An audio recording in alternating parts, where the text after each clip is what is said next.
Take up the issue of the letter and the photographs and your offer of proof, sir, if you have one. I don't need no offer of proof. I'll ask you a second time. Do you have an offer of proof to provide, sir? We can go past all that. I don't need to ask them questions. It's too much of an issue. It's too much of a problem. Mr. Brooks, I'm going to ask you for a third time. Do you have an offer of proof related to I just said no. I just said no. I just said that. All right, thank you. Then, based upon there being no offer of proof, then my decision stands. As to the continuation of the examination of Ms. Patterson, I would like an offer of proof as to what you believe her probative and relevant testimony will be from this point forward.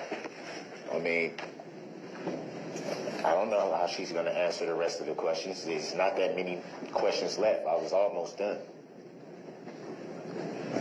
What topics generally were you going to question her about?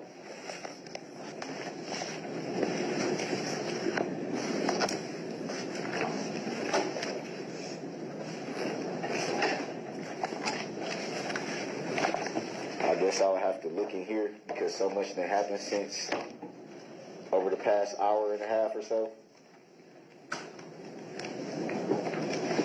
I can tell you one thing, I don't intend to have too many more questions. I tell you that. I was almost finished.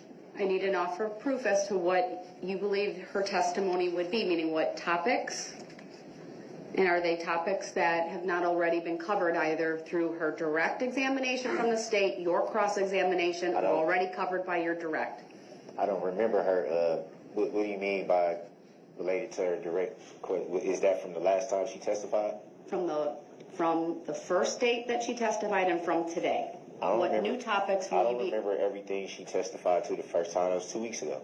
Well, Mr. Brooks, this is your opportunity to prevent relevant and probative evidence, but under 906.11, she's already been questioned now twice by you. So what new topics do you intend to question her about when she comes back on the witness stand? What do you mean by new topics? Topics that you haven't already covered. What, pursuant to the police report or something? Is that what you're asking? No, I don't understand. I'm asking you. I'll ask you once again, sir, give me an offer of proof as to what you believe your questioning will be as to Ms. Patterson going forward. And you say it related to topics, right? You can just give me the topics. I think that's fair. I wanted to ask questions about the police reports. That was the last few questions. That's why I'm saying it was only... Is it a statement that she wrote?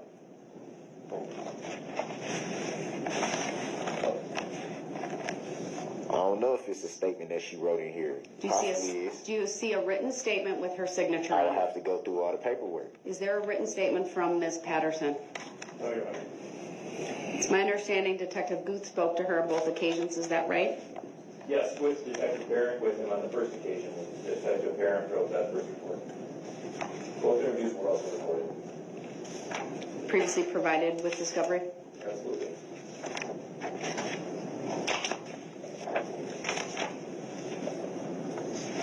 What about the police report, sir? Do you want to question her about so I know with specificity?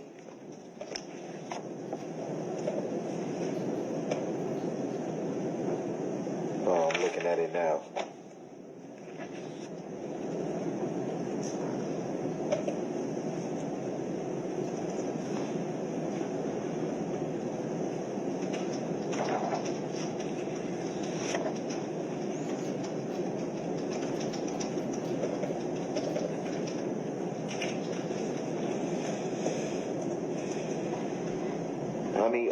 How many officers did reports? Because it seemed like it's more than just 2.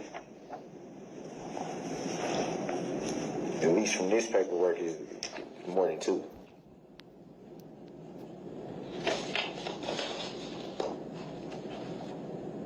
May I have Bill show me what Mr. Brooks is referring to? I can maybe help him try and explain, but Sure. I don't know what he's talking about.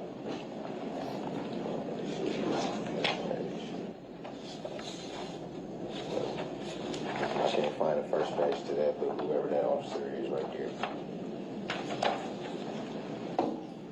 statute.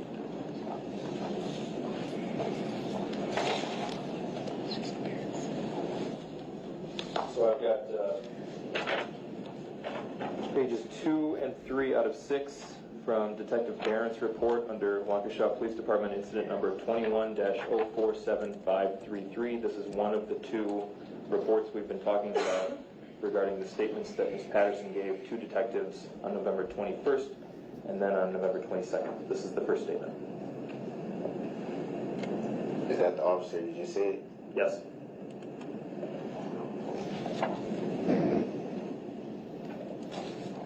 What about that report do you want to question this witness about? The report is not in order, so again, as I stated before, I would have to read it. Mr. Brooks, I trust that you're prepared. These are your witnesses. So what about that report do you want to question Ms. Patterson on? Your Honor, I just stated 3 times I would have to read a little bit of this to form the questions. Under my authority, under 90611, then, and given that this witness was initially called by the state, there was a full and fair opportunity for cross-examination by Mr. Brooks at that time, and they had ample time this morning to question her. I will declare that his questioning of her to be closed. I will bring the witness out on the witness stand and then we'll bring the jury out, and then I will simply ask the state if there are any questions, and then we'll move on from there. Just so I understand what do you mean by closed? I'm not allowing you to ask her any additional questions, given your full and fair opportunity that you had previously when she was called by the state, and given the opportunity you had this morning and your failure to identify for this court any probative and relevant information that she would testify to about what's in that report. How do I, first of all, the report isn't even in order.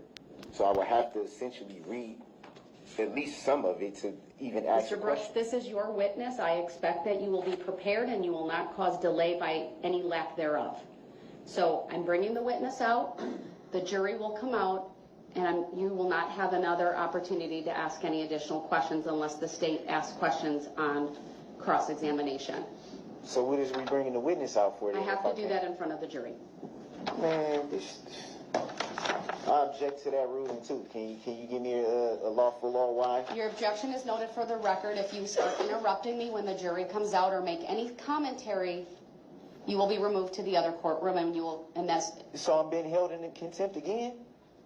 No, it's not contempt, sir. It's a finding under Illinois versus Allen. It's a warning that you will forfeit your right to be present. I might as well have just stayed over there. No such contempt finding. I might as well have just stayed over there then if I was going to get held in Brooks, contempt. that decision is for you and you alone to make, and it is based on your conduct. If you're going to continue, just take me over there because I'm not going to get held in contempt for nothing. I have not held you in contempt. You did. You're attempting to hold me in contempt. That's what that is. No, that's not contempt. So it's a civil or criminal. Why am I being held in contempt? I'm going to keep you in here because that's the whole reason you're I going to need didn't to want to call come. the next witness, and I'm going to need to bring you over in any event. That's the whole reason why I didn't want to come over here, because you were going to find a reason to hold me in contempt. Well, I'm finding a reason, and it's not contempt, but I'd find a reason to remove you based upon your disruptive outbursts. Well, then remove me if that's what you want to do. Remove me then. I don't want to do it, sir. Obviously you do. Courtroom. Obviously you do. You brought it up before we can even get to. All right. Mr. Brooks has forfeited his right to be present in this courtroom for the remainder of this witness. Even though it will be did I actually forfeit that right? You have forfeited your right to be present. And how did I forfeit that right, Your Honor? All right. We're going off the record so that he can be removed to the other courtroom, and he can call his next witness after we complete with Ms. Patterson and giving the state an opportunity from the neighboring courtroom. And once you can promise to this court that you will abide by the rules of decorum and civility, and if you're willing to conduct yourself consistently within that, then I will allow you to come back over. So why am I being held in contempt now? I'm not holding you in contempt. Then what did I do? All right, I'm going to step off. You've interrupted repeatedly.